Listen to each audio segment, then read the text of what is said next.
Dans ce tutoriel, nous allons voir ensemble comment créer un espace personnel sur un site internet en prenant exemple sur la création d'une boîte mail. Dans un premier temps, il vous faut ouvrir votre navigateur internet pour rechercher le site en question.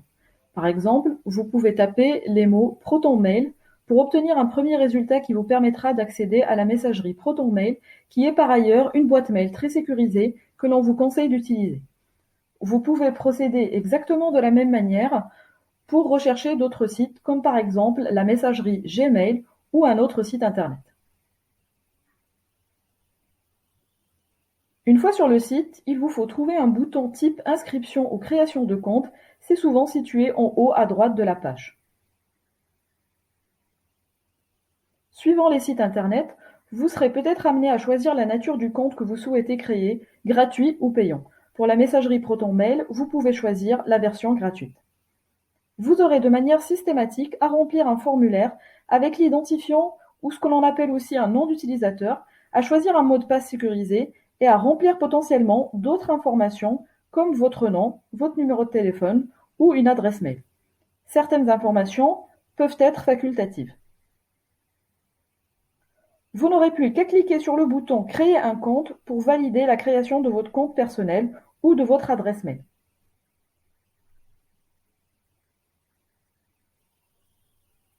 Si la création ne peut pas se faire, vérifiez que vous avez bien rempli tous les champs, que le mot de passe est valide et que le nom d'utilisateur choisi est disponible.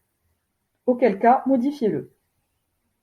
Pour finaliser la création de votre compte, vous serez souvent confronté à ce qu'on appelle les programmes CAPTCHA. Ce sont des programmes pour vérifier que vous êtes bien une personne réelle et non un robot informatique malveillant.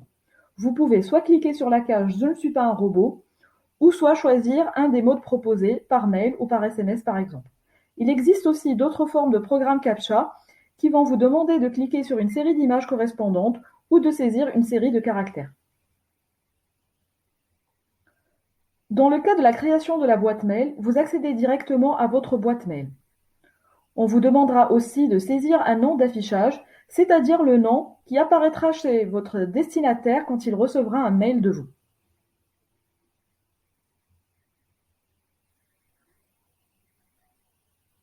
Dans le cas des autres sites internet, type Doctolib par exemple, vous aurez aussi à remplir un formulaire avec votre numéro de téléphone, votre adresse mail, ainsi qu'un mot de passe sécurisé.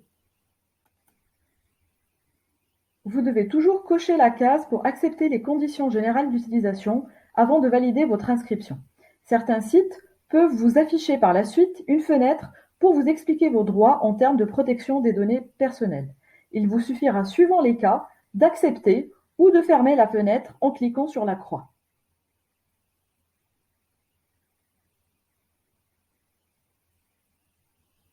Vous recevez par la suite un mail du site pour vous demander de valider la création de votre compte.